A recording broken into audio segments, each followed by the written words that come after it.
Hello Toastmasters and honored guests. The topic which I will discuss is 7 Habits of Highly Effective People by Stephen Covey.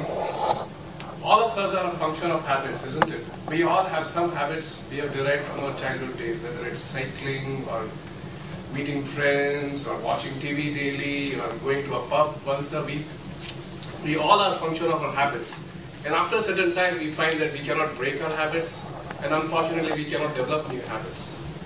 Well, Stephen Covey is a famous author. He wrote a best-selling book in 1990, an all-time bestseller, 7 Habits of Highly Effective People. I totally believe in that book, and that is why I'm going to talk about that book today, the 7 habits. And why those 7 habits are important, it will help us make a better life, a more balanced life, a more peaceful life, a more happy life. So I will discuss the 7 habits of highly effective people. Habit 1, be proactive. The biggest difference between human beings and animals is animals react. We don't have to react to everything. Unfortunately, if somebody honks at us, we get angry. If the weather is bad, we feel bad. If somebody shouts, we immediately shout back. But that's the difference. We don't have to react to everything. We don't have to react. We don't have to be impulsive. We don't have to overreact to anything. So what Stephen Covey says, and which I firmly believe is, whenever there's an external stimulus which you don't like, don't overreact to it. Think about it. Pause, think about it, and then give a value-added response. That's why you're a human being. You're not an animal. Animals behave totally differently. When they are hungry, they react. But we don't have to overreact to anything. Habit 2, have a principle-centered life. This seems very obvious, but most of us, we have some centers in our life. We are either spouse-centric or kid-centric. The workaholics are work-centric. The party animals are party-centric. But we need to have a principle-centered life. So make certain principles in life and stick by it. And you can measure yourself whether you're following those principles. You have just as a company has a mission, company has a vision, each and every one among us can have a mission in life. And the principle may not be very big. It can be 2 or 3 lines. One example is, my principle in life is I'm an honest individual. I work hard. I spend time with my family. And I help my fellow beings, whoever asks for help. That's a simple principle to follow. So habit 2 is integrity. Have a principle in life and follow it. Habit 3. Put first things first. Prioritize. We always are doing things which are urgent and not important. We are always running around. Or we are doing some part of the time urgent and important. But what Stephen Covey says is the most important thing to do is thing which is important and not urgent. How much that is planning. Time you spend in readings, time you spend in development, time you spend in recreation. Planning for things and then executing is doing things which are important and not urgent. And in your day, you need to see how much of your time you're spending in the things which are important and not urgent, and that is what is going to take you more toward being more successful. Because if you're doing things which are urgent and which are not important, obviously you're not planned for it. You're reactive. So habits 1, 2, and 3 focused on your inner selves. Now we'll move on to habits 4, 5, and 6. Habits 4, 5, and 6 is focused on developing your interpersonal skills, how you relate with other people. Habit 4 says, think win-win. Most of the situations we think win-lose. I have to win, you have to lose.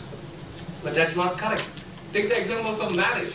In a marriage, do you say the husband is winning or the wife is winning? Well, both lose if one of them is winning.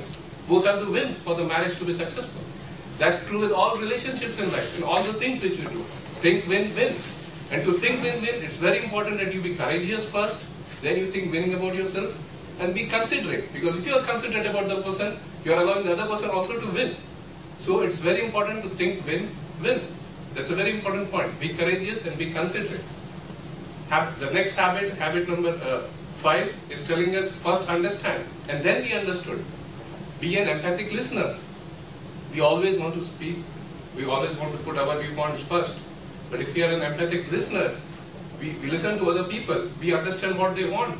And then we speak our viewpoint. That is very important. So habit 5 is very important. It says, first understand and then be understood. Habit 6. Habit 6 tells us synergy. Synergy is related with everything we do. Generally, we have a problem, we try to come a situation, either it's a conflict, and when it's a conflict, what happens? 1 plus 1 is 1.5. It's a win-lose situation. Or we have a compromise. 1 plus 1 is 2. But synergy is what? Synergy is 1 plus 1 is 8 or 16. So synergy is magic. Synergy is when 2 or more people come together as a team, they achieve magic. Successful marriage is synergy. Good relationship is synergy. You don't do 1 plus 1, 2, you multiply.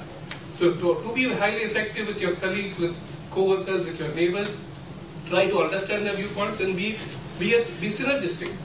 I can share an example with you on synergy, and you might relate with it. There was a family, happy family like Christine's, and they wanted to go on a vacation.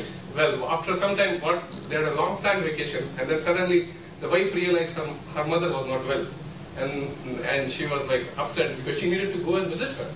And then the situation was a classic case where it could cause a conflict. The husband wanted to go with the kids badly wanted to go for vacation. And in a conflict situation, they could have compromised and said, okay, husband says, I'm going to take the kids to the vacation, you go and visit your mom. But what does it create? It is not synergy. Both of them ended up feeling guilty, right? So now the same situation can be handled in a synergy way or in a better way. In this case, the husband says, I empathize with you. I understand very much you need to visit your mom. Let's do one thing. We will go on a vacation, and the weekend after that, all of us will go and visit your mom. So that is a win-win situation. That achieves synergy, and neither party feel guilty about it. So that is the kind of relationship or the viewpoints we need to have in life. Habit number 7 says simply, just practice improving yourself every day. Just look at yourself and see whether you're developing.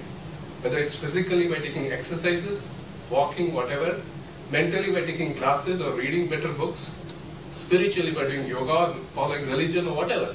But keep measuring yourself every day and see whether you're improving, physically, mentally and spiritually.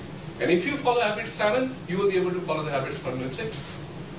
So finally, in conclusion, I would like to say 7 Habits of Highly Effective People is a very good book. All of us should read it. You can follow the habits. Habits 1, 2 and 3 focus on ourselves. Habit 1 tells us to be proactive. Don't react to external stimulus. Habit 2 tells us to have a mission, have a principle in life. Habit 3 tells us we need to prioritize things, put first things first. Habit 4, 5 and 6 are on interpersonal skills. Think win-win is habit 4. First understand and then try to be understood. It's habit 5. And habit 6 is synergize. And habit 7 is, of course, practice self-development. Thank you.